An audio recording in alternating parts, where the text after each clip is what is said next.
It's Thursday on Your View. Welcome to the show. I am Murayo Afolabi Brown. As always, I have the ladies with me. White get in the building. Yo, hey. White get trended yesterday. Hey. Over trendy stuff. I thought I should address it, Yeah. because I did not mean it for people to now come at her, and I just told a story so that people will be more careful with what they do, because you don't know what will happen in future. Right. I did not mean anything against Foluke. She's a nice girl. I've since made my peace with her. I even spoke to her yesterday. So please, I beg, don't come at her. I beg. How you doing, Tope? I'm good. I'm doing very well. We're counting down to our walk on Saturday. Yeah. Whoop, whoop, Yeah. whoop, whoop, whoop. You know, I like the idea of this countdown to our anniversary because they've been celebrating our 10-year anniversary since February. So people are seeing us and saying, "Hi, happy 10-year anniversary." I said, yes, we're still counting down to the main event. It's in May, but we're counting down. So attending the walk is free. Somebody asked how much, and I was like, no, just come it's show a up. walk. Just come to TVC premises early enough on Saturday morning. By 7, we should have some lights. So we're hoping to gather by 7, but by 8 o'clock we'll start moving. T-shirts are first come, first serve. Exactly. So yesterday I went to the gym as to prepare myself for the walk. I'm telling you. Because I didn't want to collapse on the way.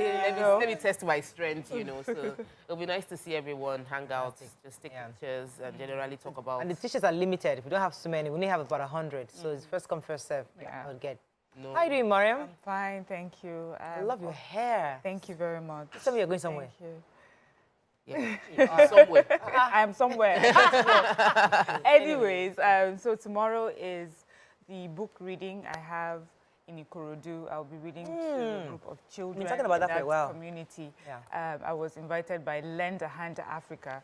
So this non-governmental organization goes into communities especially and highlights the issues for underprivileged children in underprivileged communities. They've done so many things like food drive before, and this is something that I'm passionate about, So I'll be giving out books. I remember I made an appeal to the public, and I got many generous donations. And so with that, I'm going to get you have now? I have much more than I need. Ooh, yes. Yes. So I'll use it for this particular one and then for subsequent events as well. So thank you. Well done. I love that. Thank you for all of those who supported. That's fantastic. I'm so happy. When you went to get something out for free, I'm happy that people always come forward to support. Fantastic. Well done. So as part of our lined-up activities leading to Your View at 10, again, we'll be talking about our walk coming up on Saturday. It's a walk for equity, and we're specifically inviting the he for she's men. Please come out, because we want to show that there are men who believe in equity, believe that women should be given the equal standing in society as across board. So please come and show your support to us. And it's part of our lineup of events towards our anniversary. We're going to be 10 years, May 29th this year. I'm so excited. It's not beings to be 10 years on television. So months going through there, we'll be doing different activities, but we're looking forward to celebrating our viewers. Okay, that is all. Tope and I are wearing the same top. Yeah. Oh, that's true. I didn't even notice. Yeah, she got it for me. Ah. And I tried to try. And it just coincidentally, she's also wearing the same thing. Fantastic. Lovely. You guys should take a picture together. Yeah, after. we will. Definitely. Alrighty, let's go on a quick break. When we come back, we go through the front pages of the papers. Stay with us. We'll be right back.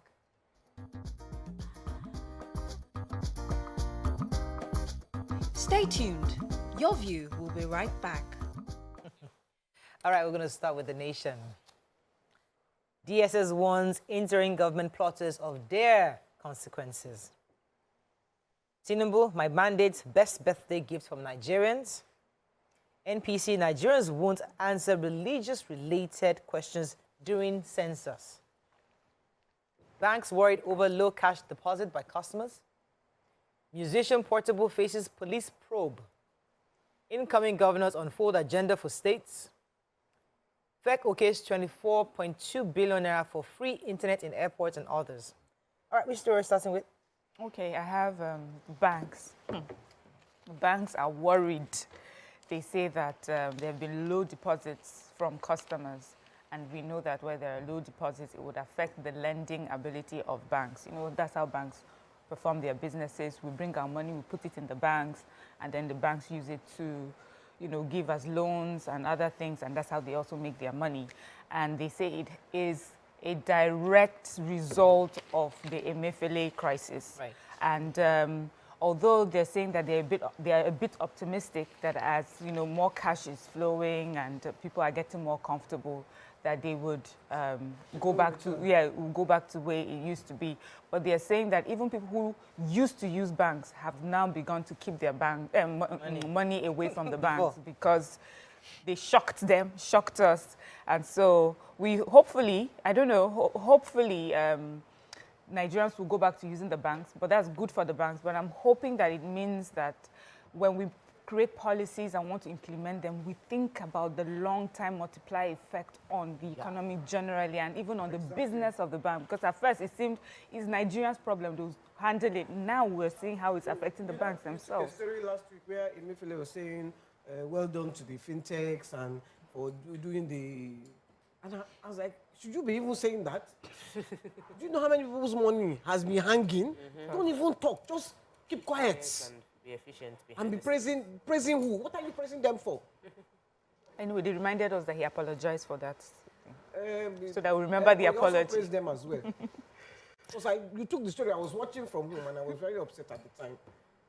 Okay, which other story we're taking in Nation? Yeah, the president-elect Asiwaju Bola Ahmed Tinubu, in his birthday on Wednesday, he gave a speech that he titled "My Birthday Message to Nigerians," and he said that he was grateful for the opportunity that Nigerians have given to him, that this was a major birthday gift from Nigerians, and he said it's a rare privilege and one that he would not take lightly, nor will he squander it.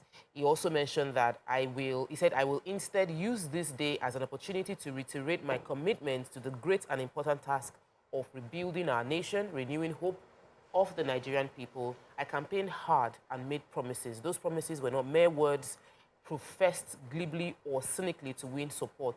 They represent a bond that binds me to the task of creating a better Nigeria for the benefit of every Nigeria. So this is his message to Nigerians as a clock 71. Oh, you have Portable story. Go ahead. Yeah, the police have said that they may prosecute Portable. No, they will prosecute him. The headline was may prosecute. Okay, go ahead, Mike. I'm sorry. So they said he was seen in a viral video hurling insults at the police officers who were carrying out their legal duties, and that is very disturbing, and that the officers were detailed to execute a warrant of arrest on him for allegations of criminal acts. Anyway, they are upset. Let me just read it exactly, YK. Please, the what did he do action first? of the singer in the video was unruly and conduct likely to cause breach of peace and incitement of violence against the officers who were detailed to execute a warrant of arrest. The NPF will take necessary steps to investigate his actions and ensure that he is prosecuted for any criminal activity he may have committed, depending on the severity of the offense. So according to them, they are sent him 4 times. They invited him. Invited him for the allegations of somebody had reported him for some kind of illegal activity or some criminal thing that he did. Okay. And he was sent the letters, I think 3 times or so. And he didn't show up. Okay. So they went to him with the warrant and to arrest him. But the video went viral. The video, it was live. He went live. And he was saying, you haven't given me a warrant. Yes. He was saying that. And that's what he said. But the police is saying that they have.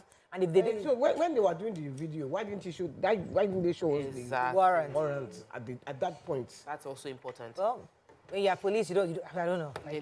No. Police have to show you a warrant. No, you should get a lawyer. All of us are watching Hollywood movies now. We know that there'll be a warrant. We understand that, but Get a lawyer then. We'll see. They doesn't get a lawyer. I was going to take the DSS ones, interim plotters, but I think I took that story yesterday. But let's move on quickly to the Punch. Arrest interim government plotters, APC PDP tells DSS. 25 children, 125 adult Libyan returnees land in Lagos. Burglars jailed 7 years for robbing patients. Jonathan.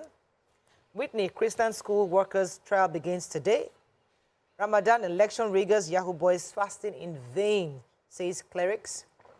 FG plans sanctions as 633 die in oil operations. How I'll tackle police corruption, PSC chairman. And rare privilege I won't squander, says Tinubu. Okay, which story are we starting with? The the Libyan returnees. So the National Emergency Management Agency has received 151 returnees at the cargo wing of the Muritala Mohammed Airport.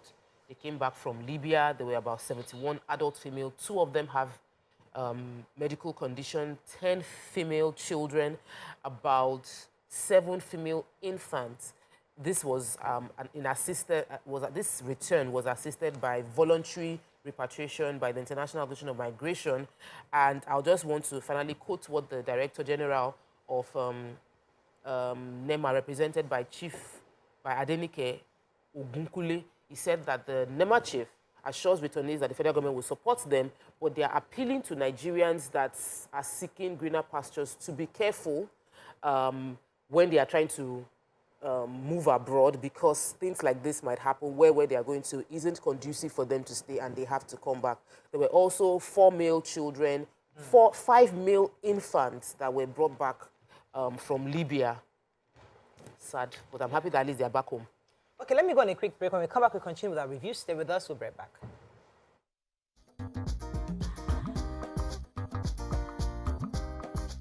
Stay tuned. Your view will be right back.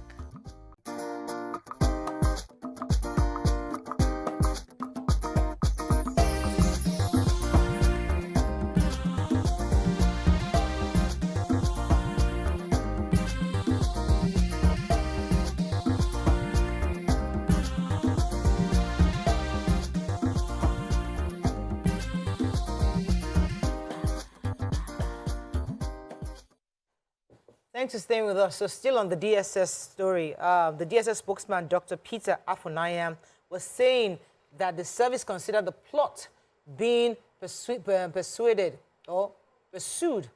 these entrenched interests as not only an aberration, but a mischievous way to set aside the Constitution and undermine civil rule. He's referring to the plot to disrupt the incoming swearing-in and put in an interim government. He says that the few of them have had meetings, and the concerned meeting is for them to start some kind of a protest, consistent, endless protest that would, across the cities, to cause a declaration of a state of emergency. Another of their plot is to obtain frivolous court injunctions to forestall the inauguration of the new executive administration and legislative federal state levels. The DSS, according to them, supports the president's vow to ensure a hitch-free handover and will assiduously work to achieve that. They're also saying that they're also supporting the Presidential Transition Council to ensure full transition. So all those who are plotting to stop the transition or to stop the inauguration should desist from it. And media, civil society, other judicial authorities, and other stakeholders are also warned to be watchful and cautious to avoid being used as instruments to subvert peace and stability in our nation, because many people, especially influencers, celebrities, could be used by some of these agendas to disrupt governance. Because the truth is that any type of government that is not constitutionally constituted should not stand. And the DSS is they are the service of the state, and they do not take that from any citizen. I wish the DSS, if it is true, yes. Let's call out the names. Call out the names. There's no need to be frightening us or saying... You can't call out the name because you don't have the full investigation to be sure. So it's still an ongoing investigation. There are suspicions, they're telling us. So if you start calling names... They're investigating. Yes, but they're giving us, like, warning us to be careful and keep our eyes open while they are investigating. To hurry up. If I call a name that is wrong now, they will say that... Then they might actually let those that are planning it would stop planning it because they know that DSS probably is on them. So they are different ways of doing this. Okay. That's fine. The burglars that have been jailed for robbing patients, Jonathan, the former first lady. Oh. Yeah, they gave them 7 years, yeah. Oh, and, how much did they take? Please. Did they put how much they took? I know we took it a while back. They didn't really say what she took. Okay, but okay. Well, the 2 of them, an attempted murder. Ooh. No, they said worth millions, property worth millions. And the other girl, they gave her 6 months for negligence of duty. I have a story too. So the federal government on Wednesday, that's through the agency, the Nigerian Midstream and Downstream Petroleum Regulatory Authority, they had a meeting with petroleum product transporters and retailers in Abuja, and we're talking about health safety, of the business and how it happens. And they mentioned that so far, 633 fatalities have been recorded in the downstream sector. That happens when they are transporting petroleum products at filling stations, incidents that happen at filling stations, incidents that happen at the depot. And they're saying that these incidents, that NMDPRA is going to now take HSC technical audits. That means they would come to wherever you're doing your business and make sure the health, safety, environment guidelines are followed to the T. This is no longer business as usual. There are just too many casualties that has happened as a result of the way business is being handled. Right. And the oil marketers themselves will be held liable. I think it's a good thing to do, but I feel it's also late. I thought it should not be now it's not business as usual. It shouldn't have been business at all from the beginning. And I hope that this is not just talk, that we see a huge difference in how they carry out their businesses. And just the number of deaths that happen and just accidents that happen is just too many. You know, you can have one a year even is a lot. But talk about over 633, that's not good. Okay, moving on to Daily Sun. DSS confirms plots for interim government. No plans to print Biafra currency, says IPOB. NPC rules out religious consideration during census. Senate sets up committee to recover 6 trillion naira unpaid ground rent. Gubapol INEC presents certificates to Kano, Oyo, Benue, and other states. US raises student work visa by 15%. And EFCC FEC approves 95 billion naira for roads in Ekiti, Ondo State. Okay, which story are we starting with? Ground rent. So the Senate yesterday set up a ad hoc committee. The motion was moved by Senator Yusuf to say that since Nigeria needs money and we're looking for how to get money, about 6 trillion naira is unpaid in terms of ground rent from 36 states. In 1992, the federal government, people have built 2 million houses across the 36 states, beneficiaries of the federal government, and there's no evidence of payment of ground rent on their properties. So this ad hoc committee the motion was supported, and they have now created a committee to to seek how they are going to have the 6 trillion retrieved from property owners across the country. And the Senate president has given them the next 4 weeks for us to get a report concerning this. Anyhow we can make money will be a good one. Okay. I was going to take is it the same story about the bandits? No.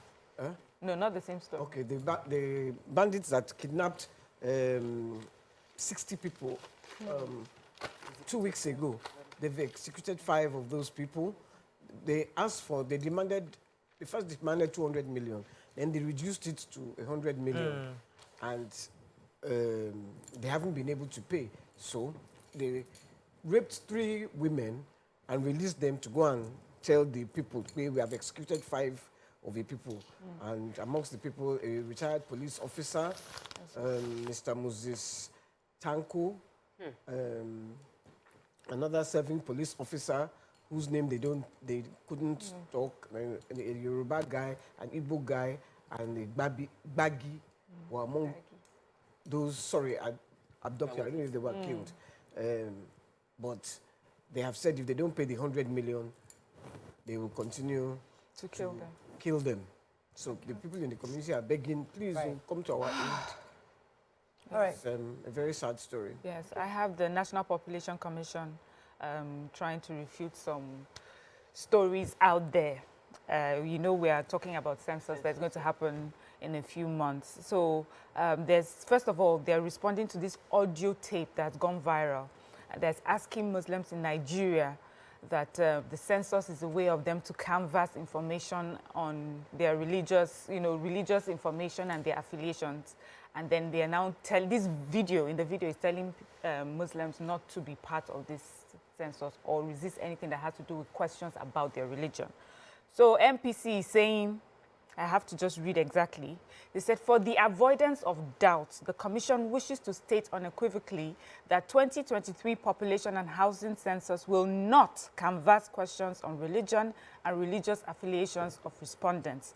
The decision to exclude religion along with ethnicity from the census questionnaire, was taken in due consideration of the sensitive nature of these issues within the Nigerian polity and the need to save the census data from needless controversies and attention. So they know us Nigerians, and they're doing all their best to make sure that we have no reason to mistrust them and mistrust the agenda or the purpose of the census. It's really to get our information for our own development. So if you have any worries concerning religion or ethnic issues, they've said, put your mind at ease. That's not what we're interested in. Can you remember how many billion they've earmarked for that? 800 and something billion. They had actually gotten 42% already, and they're hoping to get that. Yes, and they're hoping that Nigerians can across the country. Yes. Oh, yes. They need 800 billion, or they have already... No, they need. They've But they've only got gotten to 42. percentage They've only got to 42% of that amount. So the other percentage, they're hoping that all of us can help us. Okay, maybe all those people can help. Vanguard Aikido polls. taxi. DSS confirms plots to install interim government. BVN fraud. PAP probes 513 ex-agitators linked to 1,370 accounts. Ascribing ethno-religious motives to obedient movements will fail, says Obi. Bandits execute 5 of 60 abducted villagers in Niger. 82,000 Nigerian women die yearly from pregnancy-related complications, says UNICEF.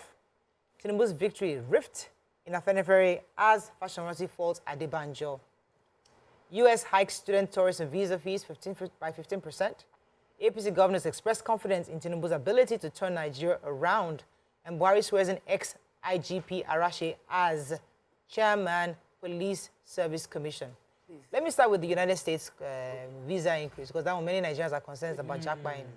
So the B1, B2 visa, according to the United States consulate, have increased from $160 to $185. And according to them, this is clearly just for the fees of the visa. They also said that the immigrant visa for the HLOPQR categories have also increased from $190 to $205, while the treaty trader, treaty investor, and treaty applicants have gone from 205 to 313, and this is effective. These increases are published in the Federal Register on March 28th and will be effective May 30th, 2023.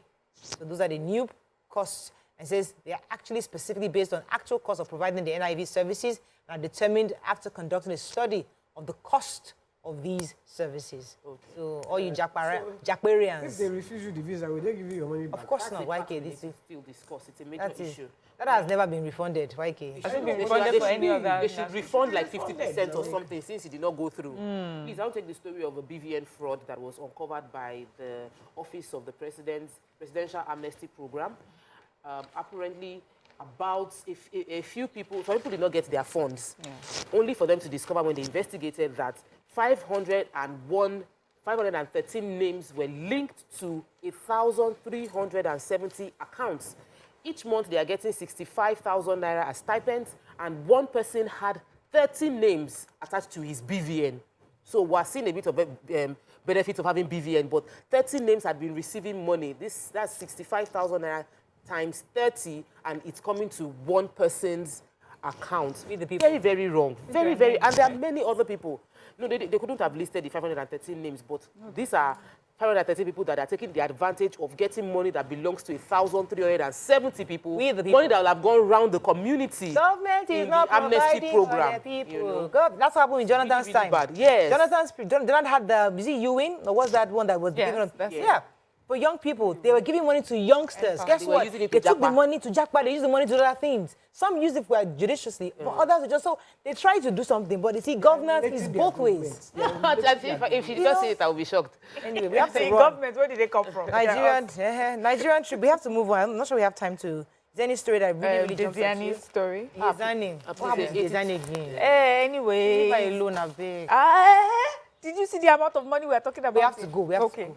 We'll come talk we about can't leave her alone. Or them alone. Go on a break. When we come back, we want our hot topic of the day. Stay with us. We'll be right back.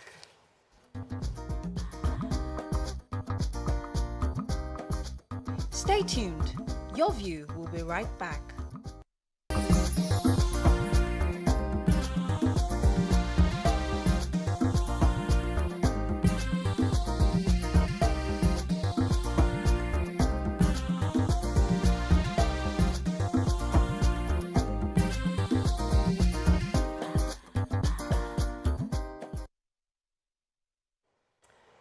Thanks for staying with us. Many have said that Nigerians are one of the most religious people in the world. And because of our continuous belief in our continuous approach in shelving things of real life issues, we usually try to shelve them for the spiritual part of it because we believe that the spiritual controls the physical. And that's what we've been taught. And that's what we believe in. However, issues have been raised in people's decision on seeking either medical care at the right time or truly activating their faith. There's that line that we need to understand how to educate Nigerians on choosing the right approach in different areas. As Christians, for example, we believe in faith, we believe in trusting God, but sometimes medical science will tell you, in this situation, you must seek medical attention. There have been different stories going on social media where a very popular minister of God was talking about how she almost had a miscarriage, and she was spotting, and then her husband came in, of course, activated faith, and he told her clearly that she cannot have a miscarriage because he believed and trusted that God would save the baby. And she went right back into the kitchen to cook. And then that message that usually would inspire many people to activate their faith, others have interpreted that as saying that we are reiterating the need for Christians or anybody to have a potential medical issue, and instead of them going to church, instead of them going to the hospital, they rather continue, activate their faith, or believe that the pastors or God will heal them. That's on one hand. There's the other story of another woman who said that her aunt had cancer and she refused to go to the hospital. In fact, she hadn't been properly diagnosed. So she was trusting God for a miracle and kept using the anointing oil from the pastor, from God, trusting that she'll be healed. And one day her mother had to go in and barge in and push the door open, say, you cannot just stay here. You have to seek medical help. At that time, she was very frail. Took her to the hospital. Thank God she was treated, but within a year she had died because she had breast cancer. So these are situations where we need to discuss, what are your options? What are your thoughts on this? How do we decide where to activate our faith, which we believe in, and where do we say it's time to seek medical attention? That's our conversation, because Nigerians and our people continually need reorientation, education, and enlightenment in various areas of life. Let's call, you can call us on our screen, 0812705367, 0913907694. You can also tweet to us at TVC Connect. Please hashtag YourViewTVC so we can read your tweets.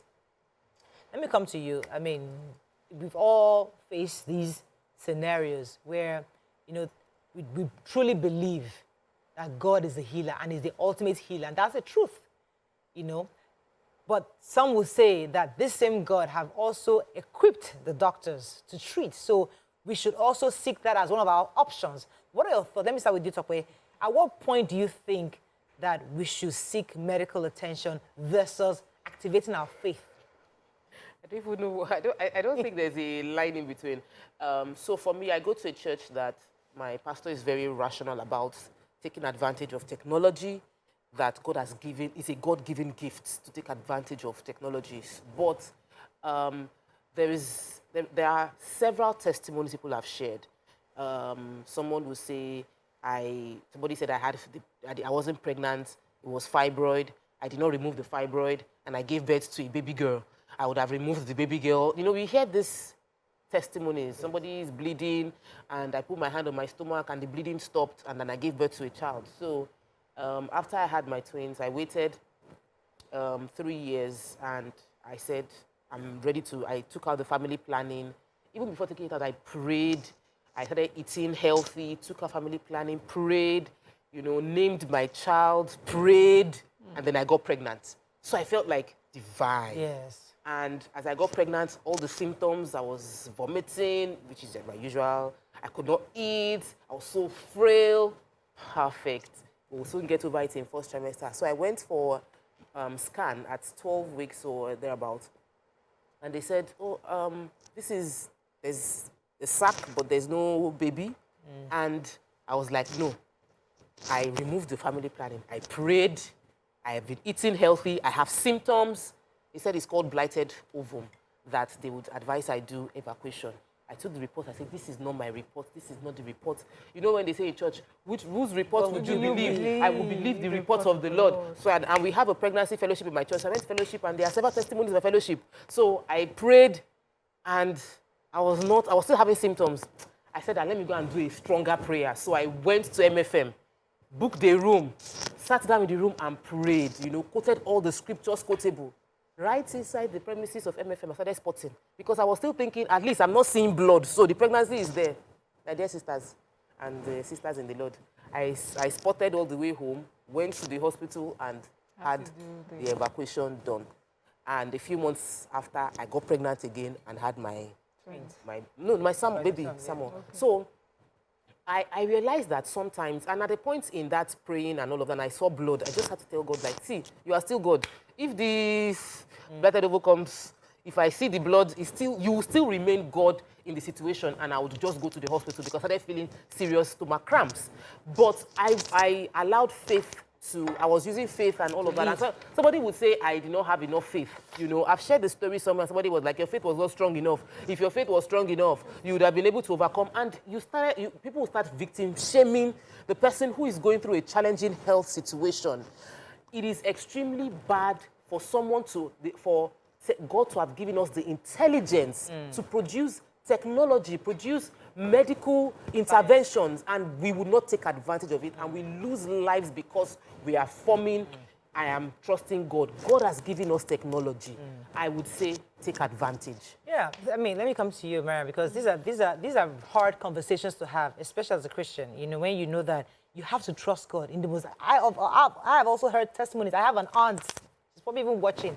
She had a set of twins without a womb, and she has shared it publicly. Her womb was removed. So what? So miracle. She had a set of twins. I mean, miracles. It's public. I mean, she's been on the show. She's been on my IG live, and she's somebody a lot of people know. And she had the twins, and I was there with her, and those boys, the boy and the girl, they are grown now. They are 20s. They are older now. So we've seen miracle happen. It's happened. So when we see that, we trust even the most difficult decisions in situations that God will do it. Yeah. But where do we know when to seek medical intervention? See, this question you have asked me is the hardest because, like you, I have seen miracles happen. There are miracles that have happened in my life. And, when you see that, then it feels like you're doing something wrong when you say to people who now have faith over something that in your own mind you're thinking, why can't you be rational about it and go to the hospital? Because they can even use your own miracle to say, but this happened for you. You have talked about it before. But I will still say, let's, in a matter of health, go to the hospital. And I also believe that God is in science and in technology. I also feel that that's another type of miracle. And I know that even in hospitals, miracles happen. But don't be at home and refusing all medical attention because, you have faith. See, for me, it's a heavy topic to discuss. I remember then my mom used to have this car. I forgot it. We even had a name for the car. And sometimes this car will just pack up. And my mom will lay hand on that car and the car will get up, will start. And we laugh now because then my mom had minimal resources. But now she has more resources. All she has to do is just all these mechanically come and take this thing away. I mean, that's another form of miracle. But so then, is it that really that the car was really gone? Maybe he still had some juice and she just assumed that her prayer worked. But what if it's her prayer that worked? Because God saw, that this woman, there are just too many things on her plate right now. This car cannot be a problem right now, and I've sorted it out. So I think for everyone, just do what you strongly believe in. The one thing that comes to conversations like this is that in hindsight, we say, you should have known better, you should have just gone to the hospital. But you see, there's a part where maybe something happened to you, you got sick, right? And you go to the hospital. But in a situation where you trust, that it's a demonic attack. Right. this one is not Onshojulason, as Nigeria Yoruba says. Every one small headache, Onshojulason. I know somebody, every small thing like this, somebody is attacking somebody. You know, there's always one demonic. So in this situation, you know that it's not about medical help. It's not what the doctor is going to give you, because sometimes you go to the hospital, they give you all the medication, they give you all the diagnosis, and yet the person is still sick. But you know that there's some problems. It is through prayer and fasting. It is through certain kind of things you must do to get healing. That's the reality. YK, let me come to you. I know none of this is still very, it's in your purview. But. This conversation, I will just break it down like this.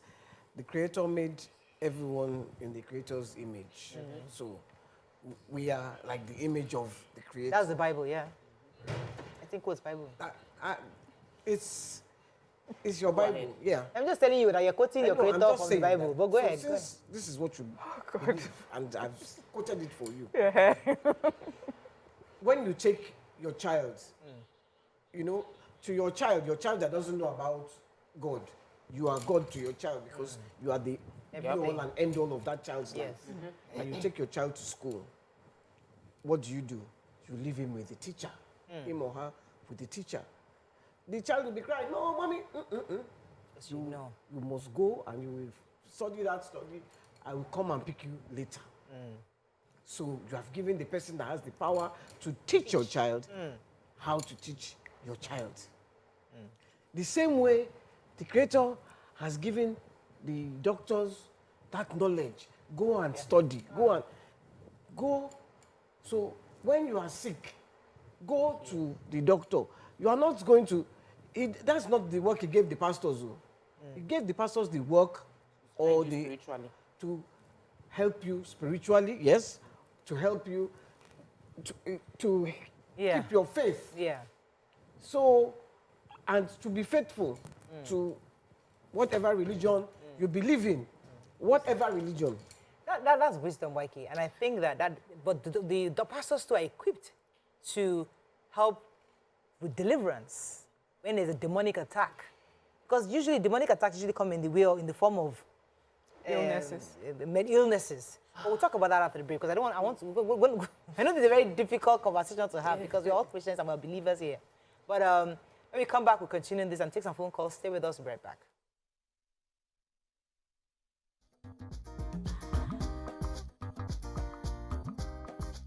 Stay tuned. Your View will be right back. Thanks for staying with us. So we're still discussing miracles versus medical science, and that's the conversation we're having, because the truth is that miracles do happen. I mean, I have been, trust me, I am a living testimony of several miracles. I remember when I wanted to have children, you know, and wanted to have we had our first child, so we were trusting God for a set of twins.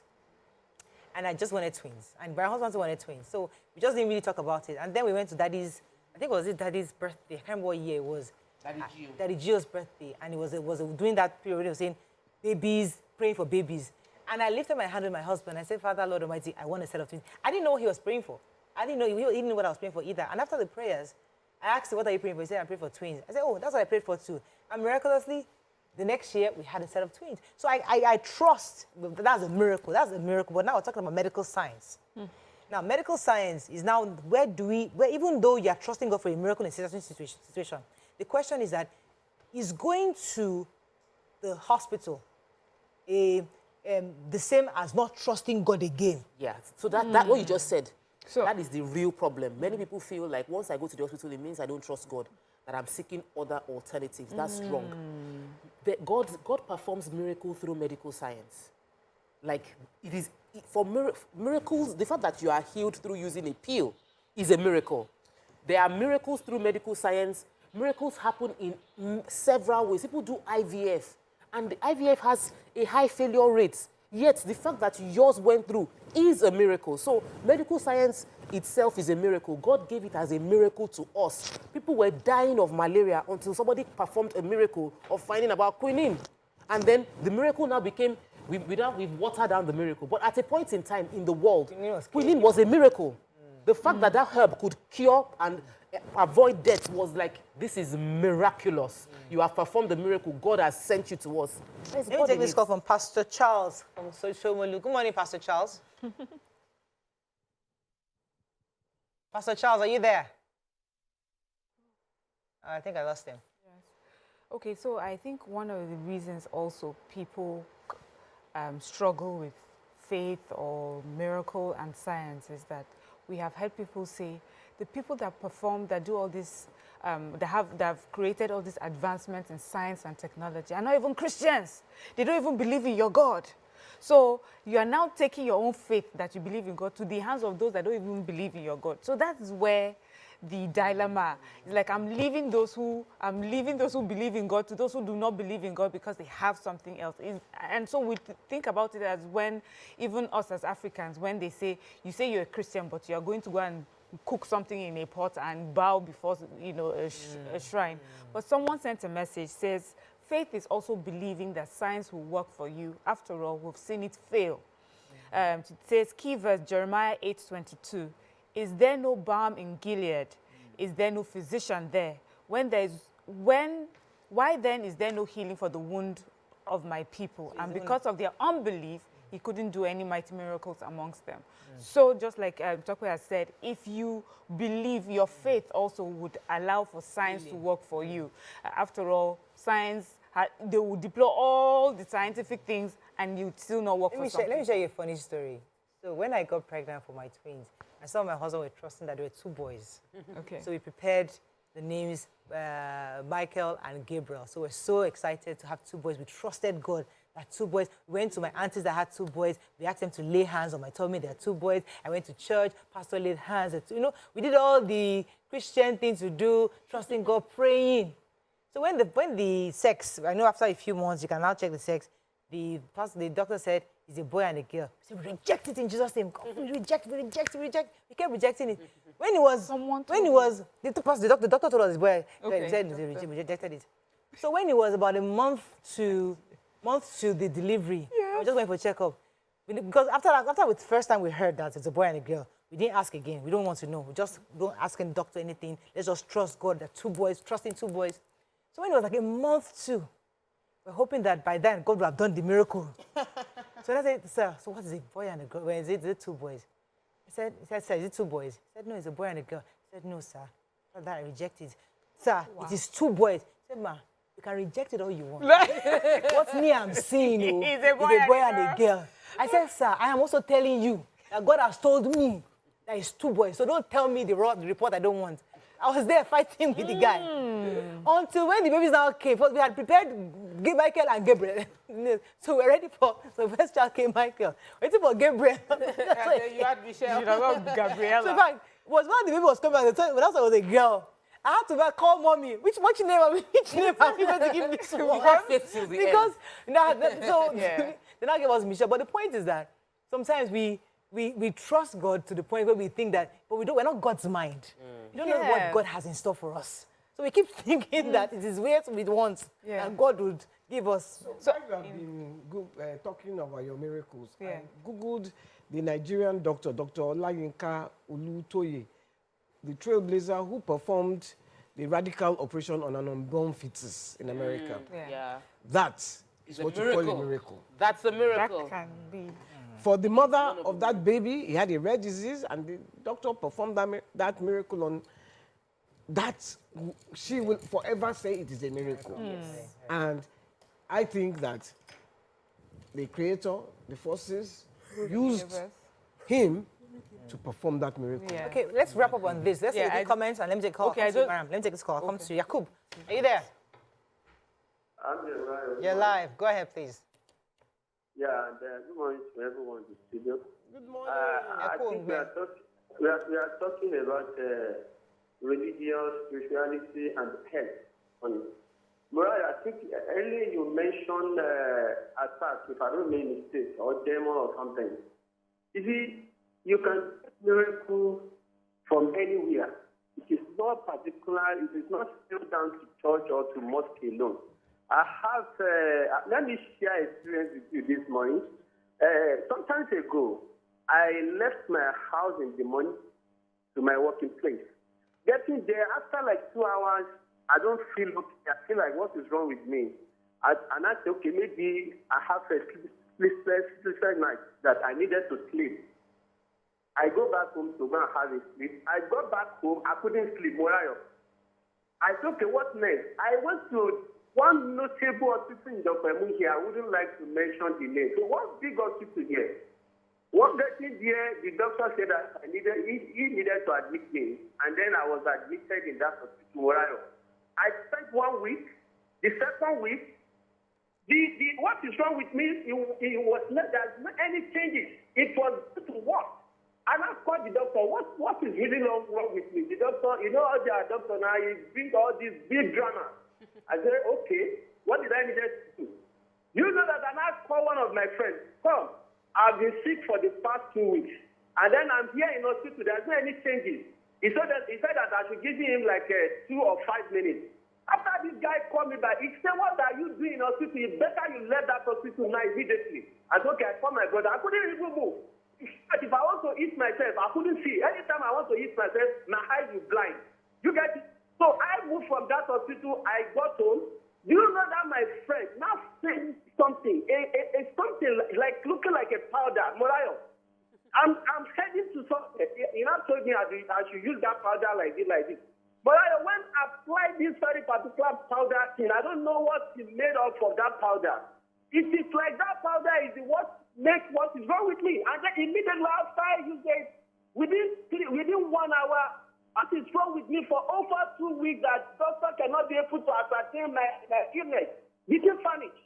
That is part of miracle. And then I pray, the prayer lead me to where I made a call. Thank you, Yaku. So that powder worked. Right, what he said. But see, now that brings me to another conversation where our herbs, our natural offerings here in Africa can also help us. Yes, and that's part of medical science, because even the medical science, some of them depend on they depend on the herbs from all over the world to help heal people. But the point is that there are Nigerians who still believe that medical science should be the last resort. Their first point of call, first is the church or is the religion or the mosque. After that is the religious body, the traditional healers. That's the next one. They say the tesalebo. The tesalebo, as in how do you, once the tesalebo doesn't happen, you now take it to medical science. Tesalebo is they will pursue you use the traditional means.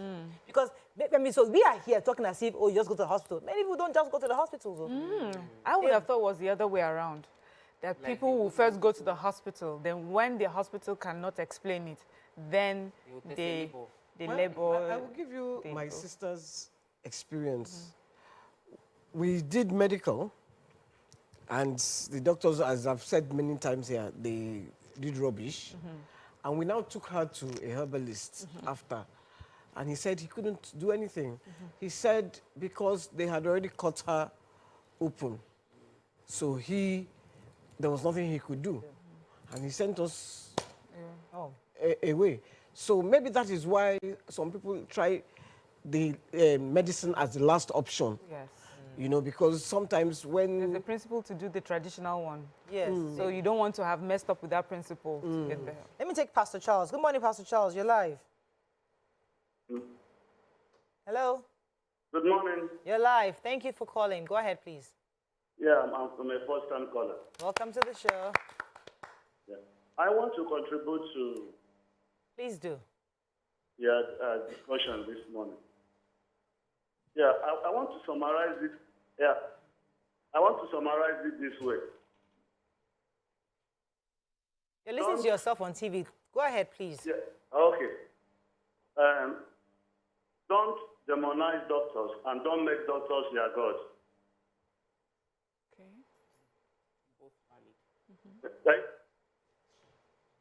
You're listening to the TV. He's not used to calling. So when you call in, talk to me directly, not the TV. TV is delayed. So I like what he said. Don't demonize doctors and don't make them your God. They are a tool. They are a useful tool that God has provided for us. It's like saying, when people talk about it, it's like saying I don't want to drive a car because in the Bible times, people were using horses, or I don't want, they were walking on their feet. The truth is, technology has been researched to make our lives easy.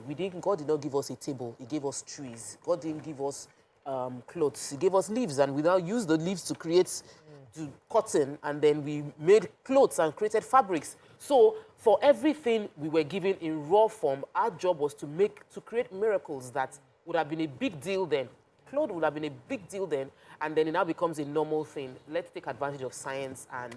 Right, we're going to wrap up now. Let's take a few quick comments and we'll wrap up on this. Yes, HOB Badi says, April 2000, while in Bible school at Wolf B, Winners Chapel, my Benz 250 ran out of fuel and I was very rich, meaning Nigerian way of saying I wasn't rich. I dipped my finger in water, I had a drop of blood of Jesus water into the fuel tank, moved my car with faith. I used the car for 1 full week. That's his own miracle. And Yaro says there's a connection between your beliefs and your sense of well-being. Positive beliefs, comfort and strength gained from religion, meditation, when your car runs out of fuel, and prayer can contribute to well-being. Yes. It may even promote healing. Sorry, Miriam. Yes. We will just drive a... That's his goal. The things of God is they like don't have work here again, those who don't believe. Yeah. The things of God like work in like Nigeria foolishness to those of you that don't believe. We understand, and we don't expect you to understand. I'm believing with all of you. But all of you like this. Don't buy when you are fuel going again. home, you will not buy petrol again. In fact, NNPC is null and void now. That's not how miracles work. Miracles is supposed to surprise and shock people. It's not about how it should be like going back to what Tools said. Let's not forget what Tools was saying, because Pastor Mrs. Oyedepo's testimony was valid. And what Tools was also saying is that there are a lot of women that will listen and say, okay, once I'm bleeding, even though I'm bleeding, instead of me to start rushing to spend X amount of money in the hospital, because cost is another factor. Cost. Miracle is free. Cost is another issue that I'll say, I don't want to go to the hospital. Father, I am believing that this bleeding will stop and my baby will still be alive. So that's where Tools is saying that some people who should ordinarily automatically go to the hospital wouldn't, because they want to also believe. And so that's the real conversation. I don't want us to really trivialize this conversation. It's a real conversation, because shouldn't I trust my mother in the Lord's testimony and hold on to that testimony for my own testimony? So let me tell you, what we're afraid to say here is that there's no how you believe in miracle and then believe and faith and also believe that there's the science and going to church. You have to choose. That's the That's the thing, and many of us don't want to make that choice or make it publicly. We don't want to say the fact that is, I would rather go to the hospital. I trust the hospital because there is science, there's fact, there's things that have shown data that has shown over time that this has worked over and over and over again. A miracle is your own interpretation. Maybe if I were to put it, a scientist was to look through it, he could have explained that spotting wasn't really spotting. Maybe you had a nick somewhere and happened. There's just so many reasons. But if you now go and say, I am going the way of faith and miracles, then there's no how you can also believe Miriam, do you know that you just jump to the church, to hospital. If you are having a miscarriage and you go to the hospital, they will send you home. They will tell you that there's nothing they can do. Okay. Because once you're having a miscarriage, you will have that miscarriage. They will send you home. I know, because my daughter has had. If the baby now stays, yes, you can call it a miracle. Because medically, there is nothing. If you're having a... Okay, YK, what of the part where, just like going by what Miriam said, if I say I'm going to go by the miracle part, and I stand by it, I know there's a medical option, and I choose to stand and activate my... No, wait, hear me out. If I say, you know what, I choose to activate my faith and trust, whatever happens, baby survives, baby doesn't survive, I trust that regardless, the will of God will prevail. So don't fault me for saying I don't want to go to the hospital to save this baby.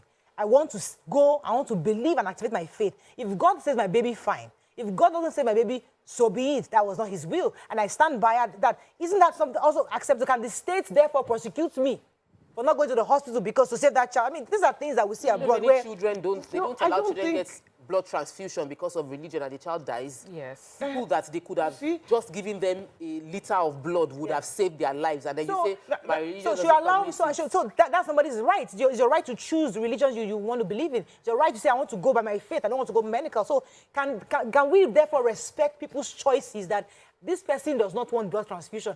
Respect it and let them be.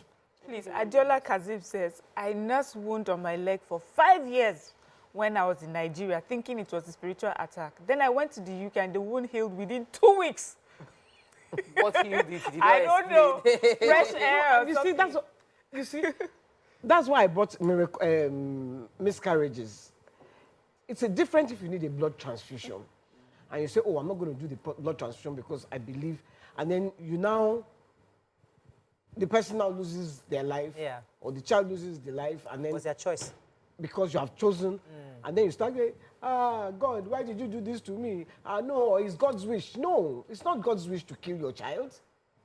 Exactly. It was your neglect. Exactly. So we have to, let us please break it There down. are many perspectives. And But you know, that That's a valid perspective. but that scenario, I've heard of scenario where people would go the way of science and medicine, So you have and to- then and then maybe you lose someone. Yeah. What will happen is people will say, but you did not pray about it. If you had prayed this we way, prayed, and not we I'm fast. just saying you did not fast.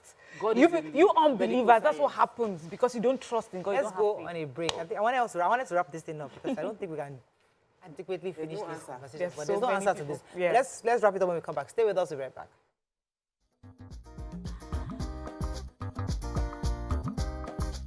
Stay tuned. Your view will be right back.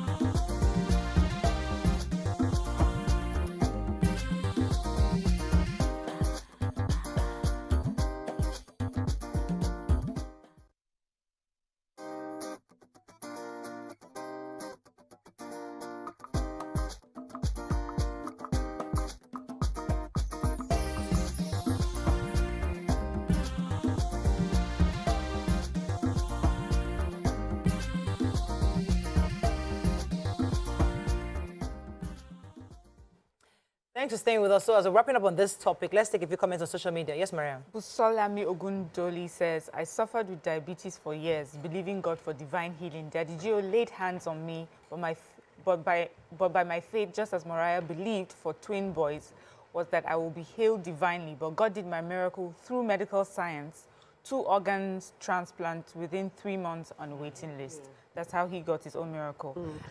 Emmanuel said, okay, you would No, like I was going to talk about Nima called us during the break.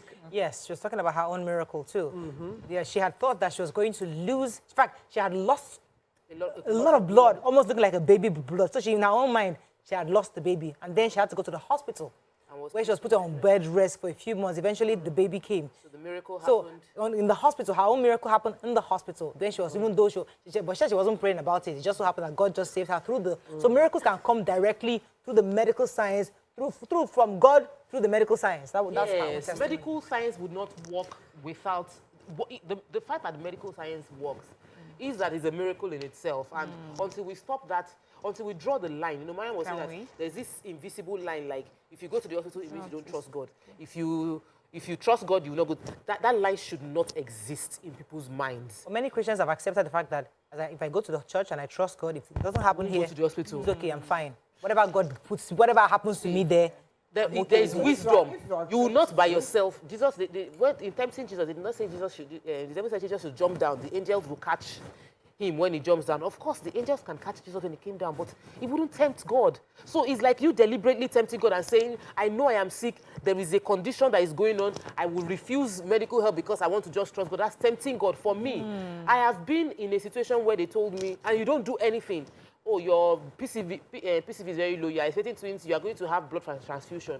I saw the PVC. I knew I had a month before my pregnancy. Beetroot, vegetables, ugu. I was drinking ugu in the morning, beetroot in the afternoon. I did all of that. 2 weeks after, I went to check. It had improved. So I I took intelligent step that God has provided for science. And I didn't have to get blood transfusion. I did the work. And if by a week before giving birth, that's not a miracle. my blood was still, it's still a miracle because it worked for me. That's not a miracle. I know we would like to say, but that's not the miracle. Because in explaining science to be miracle, right? Yeah. It's politically correct. It's good. It's Christianly correct. It makes us feel good.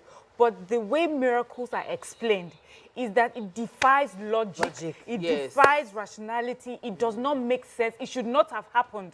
You know, you look up, you look down, and it's just hanging in the air. How did this happen? So that's a miracle. Yes. So that's a miracle. So when we say, so for many Christians, like when you now explain science as a miracle, then you are taking away from that power. Do something in my life that will shock me. When we talk about miracles, that's not what we say. Yeah. Something so amazing that the world will be in awe. Like, how did this happen? They should just. But that cannot be for everybody now. That would be a miracle. Jesus did not heal all the sick people during his time. Let me take Toby from the UK. Good morning, Toby. Are you there? Oh, sugar, I'm so sorry about that. Let's get rid of NMPC. Emmanuel here says, let's take a few more comments. Emmanuel says there's a clear correlation between religion and poverty and underdevelopment. Here, it is the opium that far too many here have overdosed on. Religion is easy to sell as there's no burden of proof anywhere. Imagine making all sorts of illogical claims without having to prove anything. Let me take this. Corey Michael says, do you know how many gullible people have died because of pastors? Many women have lost their lives during labor. The doctor will advise them to for cesarean surgery that is needed, and they will say no. Another person said it's financial. And I'll just say this. I know someone that just gave birth recently, and they had to do CS. It was last minute, and they were praying, but the prayer was because it was going to cost them 350,000 naira to pay for the CS, and they didn't have it because they were praying and hoping for natural vaginal birth. But they had to do the CS because the baby would have died without that CS. And so the prayer was not out of, I want a miracle. It's the fact that I cannot afford this option. So my church, for example, RCCG, we have like little hospitals. Even there was one in Ketu here, where it's very affordable because they realized that people were bringing their babies. I mean, when I was pregnant with twins, I was getting advice. You should go and give birth in camp. Go and give birth in camp. And they expect, so they have to start creating special hospitals for people like that because people just want to believe that when I'm on that campground, that's where I would not need a CS, that God would let these babies come out like the Hebrew women. So again, churches also have tried to help build small hospitals to accommodate these people. But the truth is that we must educate people. That there's nothing wrong in having faith. However, you must also know that medical science is available to you. And I think however, if you insist that you are trusting God wholeheartedly, then people should respect you accept God's will for you. Yes. And you accept it. Yes. So the faith is not that this is what I want and exactly as I want it, God will do it. Yeah. Sometimes you have to say, okay, beyond what I want, may your will be done. Simple. Are we ready for may your will be done? That's whichever way it goes. Sunday for Malagbado, you're live. Go ahead, please. Oh, I'm so sorry for keeping you. Tolu says, let's not forget God puts physical and spiritual laws in place. Miracle is suspending those physical laws. Hence, miracle is at God's discretion, not at your plea, not at your begging, not at the level of your faith. So people they have little faith. Bible said, even Jesus said, as little as a mustard seed, you can make miracles happen. So you'll be wondering why some people have this huge faith and total submission to God, and then they lose their lives or they lose their child and they lose some things. Okay. It's at God's discretion. Let me wrap up on this so that we can move on to another topic. But I think Bisi was saying, there's a comment from Bisi there. Okay. But I think in a nutshell, the point is, either way, medical science is there for us. And if you're trusting faith, like you want to say something? I just wanted to give you the meaning of miracle. An extraordinary event taken as a sign of the supernatural power of God. An extremely outstanding or unusual event, thing, or accomplishment. And in Jesus' times, the medical science we have, the surgeries we have seen will be seen as a serious miracle. For them, it defies all possibilities because their mind hasn't expanded to the point that you can have a CS. Yeah. I know we have to, let me give you one example of that. We used to have a farm where we keep cattle, and my grandma was at home. Then phones had just come in, so we went to the farm. We took a video of us on the farm. I showed my grandma. My grandma was like, this tiny thing. Yeah. This tiny thing took this video and you brought it and I can see exactly what you did. It blew her mind. She could not understand. But she did not say God is wonderful. She was like, oh, Turawa, as in white people. These white people are amazing. In fact, I need to dig up a video. Momo is 90, she's going to be 98 this year. Momo traveled, when she was in, I think 92 or when she was 92 years or something. And she was entering the place like, when you both right.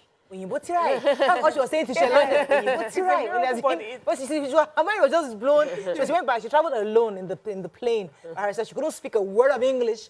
You have to hand her over to the air hostess to take her. So she landed in Michigan. But the point is that, listen, as the time goes, miracles, what is a miracle to us now will be normal to our great-grandchildren. Like, to them, it's like, you can see mommy's in London, and she's sitting right here in front of me. It's okay, it's normal for them. But for us, it's still a miracle. To walk to America. Exactly, that time. Another 100 years. That is all we can take on this topic. Let us drop it. Because we have agreed that this is a very difficult... That miracle should come now. Can I wrap up?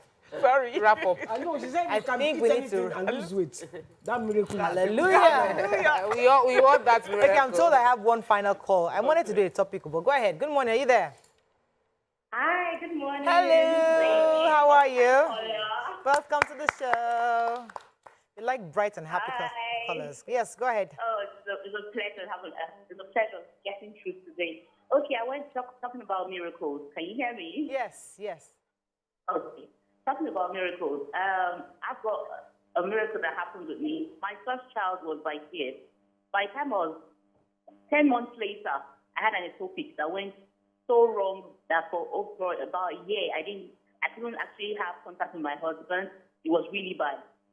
And then trusting God for baby, sometime in 2016, I got pregnant. I was actually not expecting it, but it happened. So I remember going to camp in August of that year, with heavy pregnancy and with prayers and all that. And behold, I was still waiting. And remember, my case was a case even right from, because my first day, ectopic happened while I was in the UK. So my case was a case of when coming back to Nigeria, it was in my record that I couldn't have natural birth. But I remember going into the into the labor room, and I had my auntie with me. And the doctor was telling me, "Madam, what are you doing here? You're supposed to be in the theater." And I just had my auntie shout, "Abby, you can do this."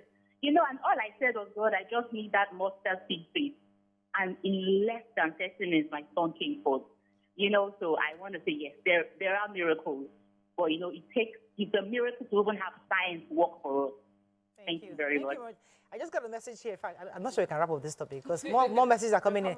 I have a message here for saying that my aunt was saying that her son had cancer, brain cancer. And she took her son to the pastor.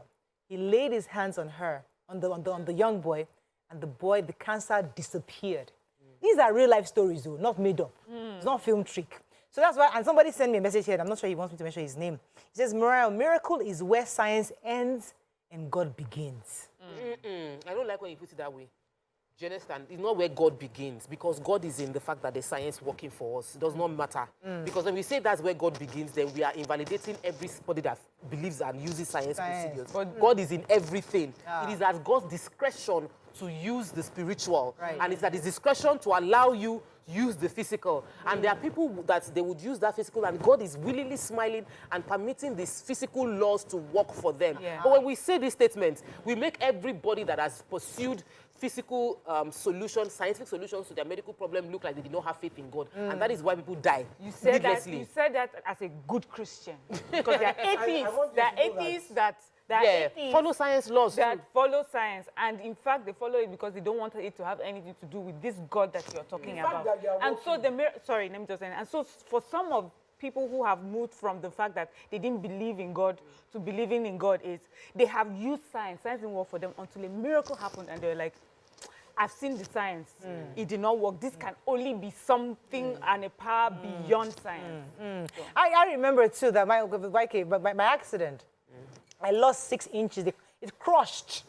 The doctor told me, I will never be Dr. Cook in Princeton University Teaching Hospital. Said, well, I'm not sure you can walk. He was the one that believed in me. The other doctor said that I will never walk again. They told me that because the amount of bone that crushed and they had to suck out of my right thigh was a lot.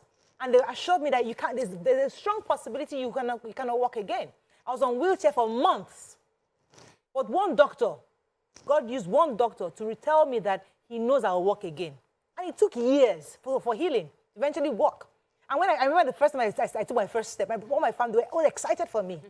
So miracles do happen. Science can, but God does things. God can defy all scientific logic to give you a miracle. At his discretion. At his own discretion. Yes. You have to go in a commercial Okay, to like it. don't want. That doesn't mean don't go to hospital. Yeah, go to hospital. Go to hospital.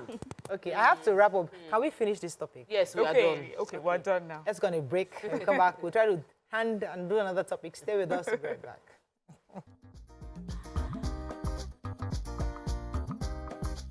Stay tuned. Your view will be right back.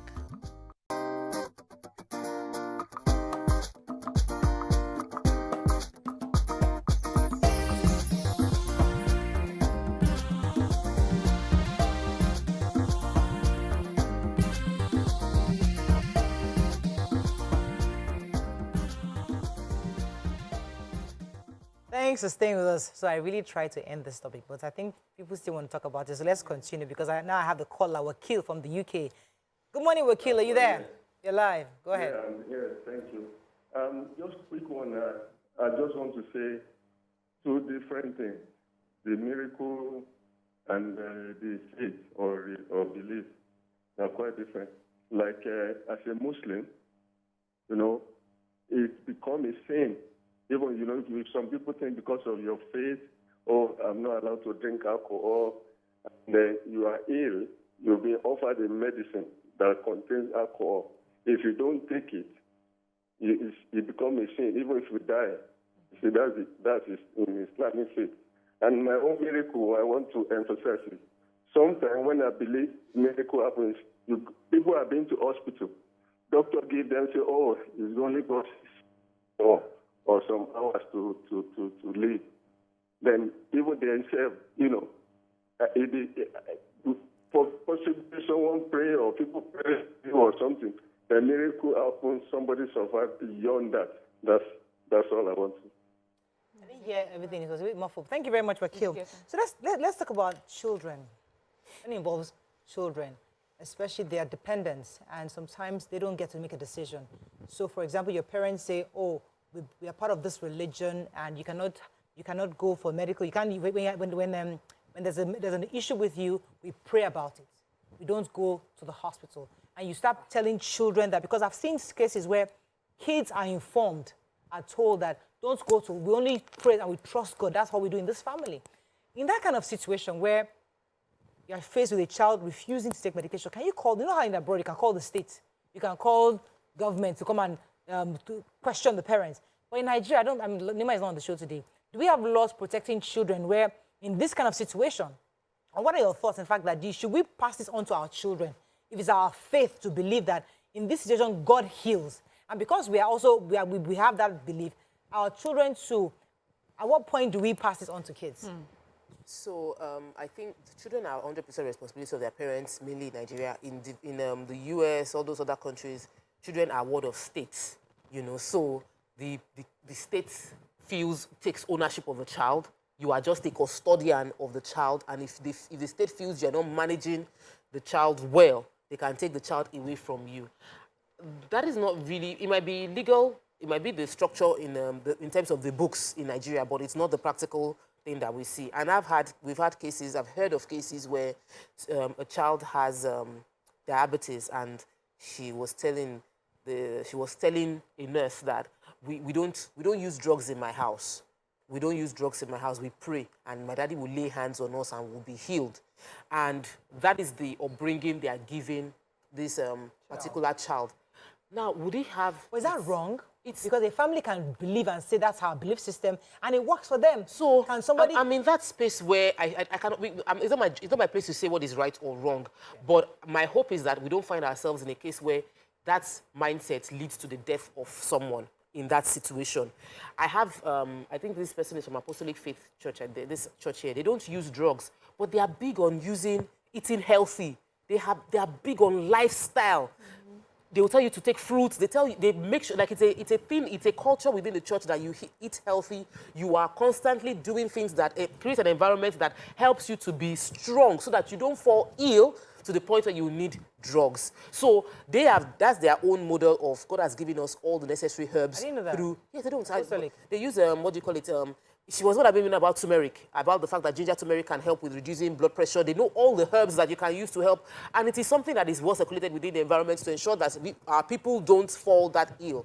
But when we talk about the impact on the child's life, this is a full human being that God has given opportunity to do a whole lot of things on earth. And your decision to stay away from medical science might just be the reason they don't live. I don't think that that's a wise decision, personally.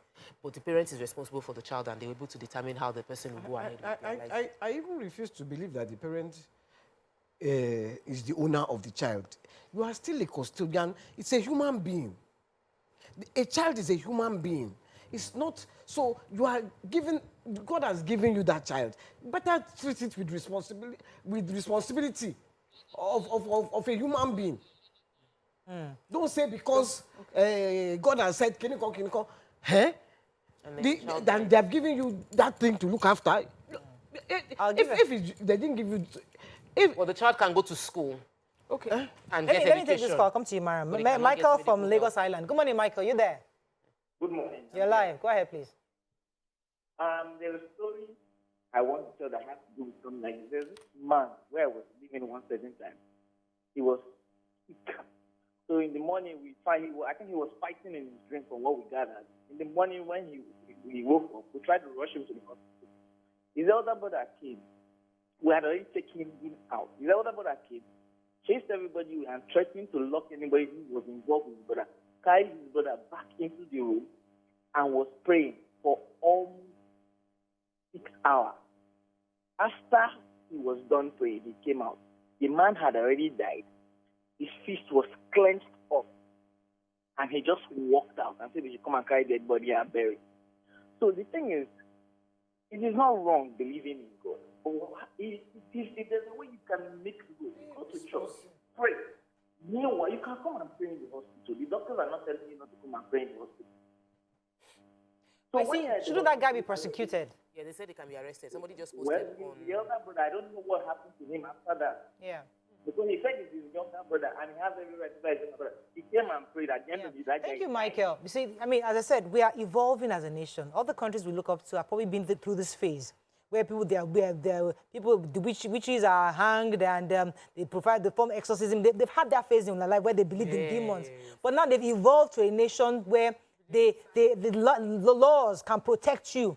So now maybe we're not there yet as a nation. So in this kind of situation, this man who went to take his brother, and you're praying for him in the car, instead of taking him to the hospital, should be prosecuted. Yes, I remember when my mom used to work. Who allows their child to die in the house? Yes. Without taking the child to the hospital, should be prosecuted. Yes. Exactly. Because you are the custodian of that child, not the owner.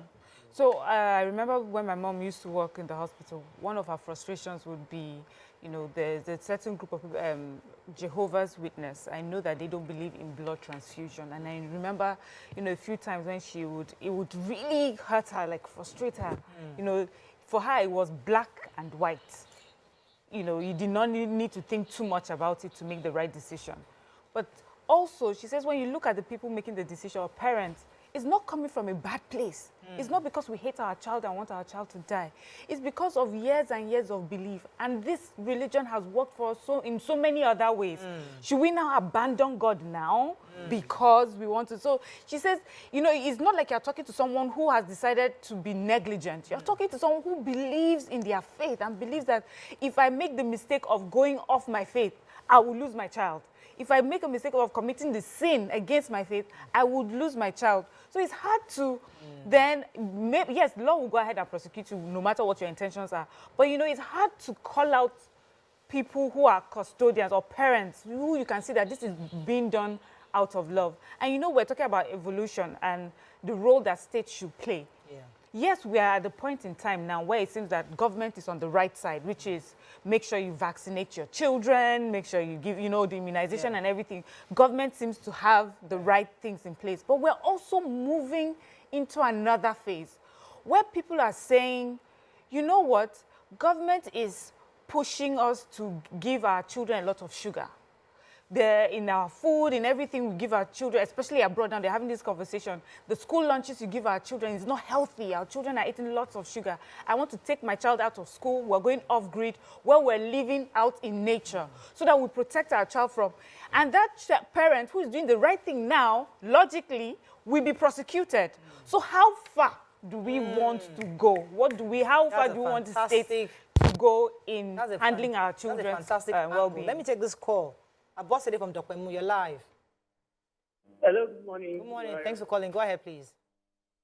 All right. I really want to say this, that you cannot separate the two from each other. Miracle and, like, I will give you an instance. When I was pregnant of my second baby, I had a topic, and I had bleeded inside 5 gallons of blood. In fact, I left my office. I was supposed to leave my office 4 o'clock. And a guy walked in and told me, he said, I need to pay my bills. And my wife just put to bed, please help me. I didn't know where the guy came from. He just told me, please wait for me. Let me quickly go and get the bill. And I will come back. And I was waiting for the guy. I was supposed to close and go home. In fact, that morning as I was leaving my house, my son was 1 year and 3 months. And so he was crying. I was so eager to go back home that day. And I was pregnant again. But because of that guy that told me, my wife just put it there, I needed to pay this bill. I'm traveling. If I don't pay this bill, they will disconnect my life. So I waited for the guy.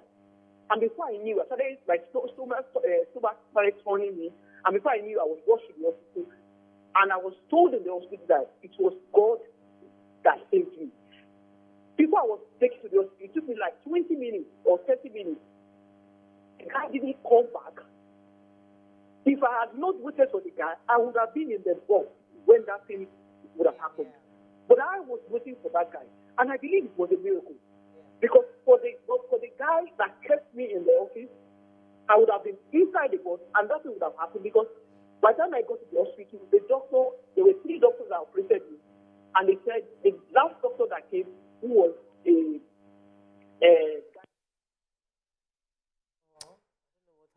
That was an interesting story. Thank God for that delay. That's what saved her life. I mean, these are miracles that people. So somebody is having stomach pain in schools.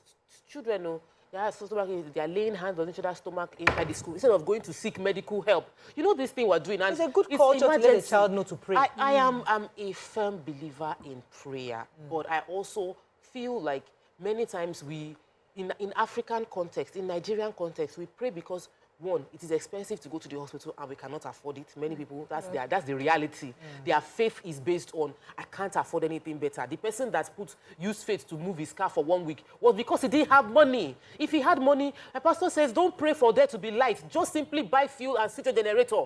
There are things you shouldn't be bothering God about. If there is no light in your house, I'm praying God give us light. Buy a gen. Simply put the fuel. We use spirituality because poverty is so in our faces that we don't have a choice. People would see let me give you this. You start praying. Let me give you this. Let me read this message. Somebody is saying that she and her husband were AS, and they trusted in God for children, and all their children are AS. Okay. I don't know how many children, but you see, that's another this genotype issue. Yes. It's another time where we actually activate our faith because you fall in love with somebody. What about the ones that are AS, and they too are faithful, and they had SS, and they have SS? God's will. And they prayed. God's will. God's will. You see, that's God's discretion. Somebody asked me that, what is God's discretion? God's will. It's God's So, discretion. but see, so the two of you pray and believe that the children you would have will be AS. Me and my husband prayed. You said my own prayer before I even got pregnant. Was not as strong as named the children before we wanted twins. Before we got pregnant, and yet I got pregnant and it was blighted over. We prayed. I prayed before. I joined Joyful Mothers and Fathers before I even got pregnant. Enough.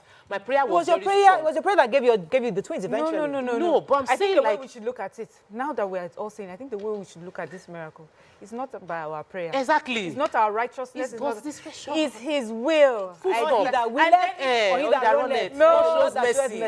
Yes, that's it. Because we can't explain it back to you. We have to There is nothing. Nobody deserves the miracle. Over to And some people people you think they deserve. There are pastors' wives that I was with a pastor in Qatar, and he was talking about how Daddy Gio prayed. But daddies prayed. They laid hands, they did everything. They prayed. He's a pastor. His wife still died of cancer. It was God. It's not that they are not faithful. It's not the man. The woman is a wonderful, amazing woman. Someone sent me a message now. The Pope is in the hospital right now as we speak.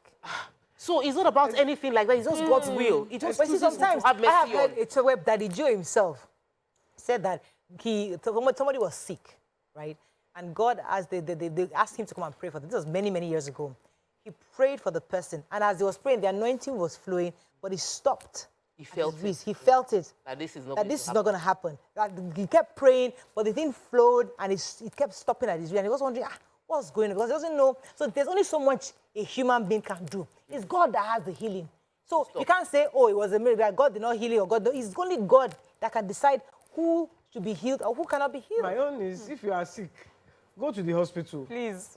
Then, while you are in the hospital, all the people that want to pray, come and pray. Yeah, they do it. Come and pray. Then the doctors and the Nigerian nurses, hospitals now feel the prayers.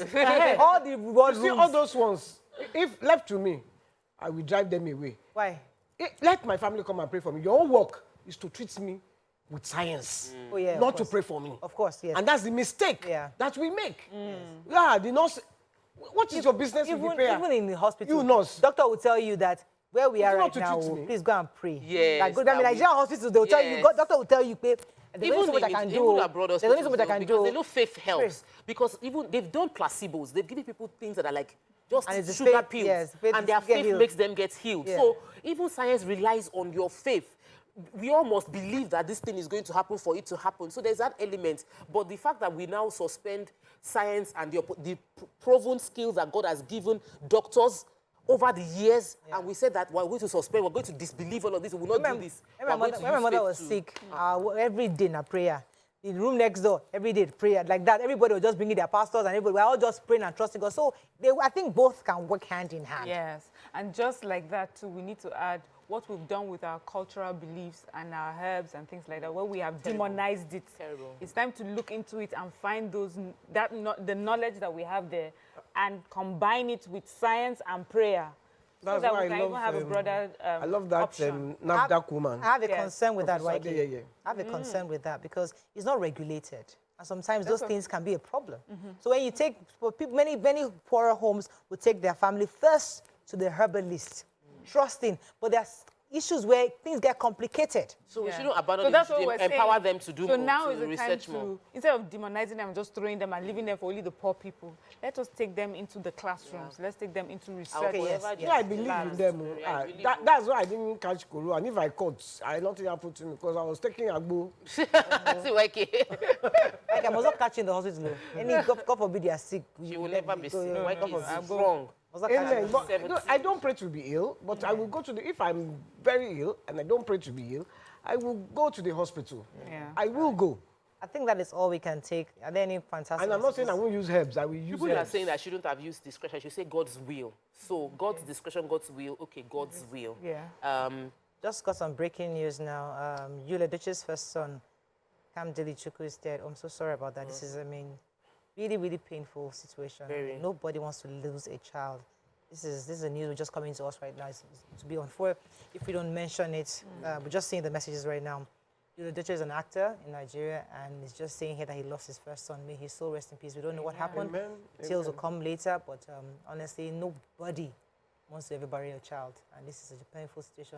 And our hearts go out to the entire family of the Duchess. May his soul rest in peace. Amen. That's all we can take on today's show. We'll see you tomorrow. Bye for now. Miracle.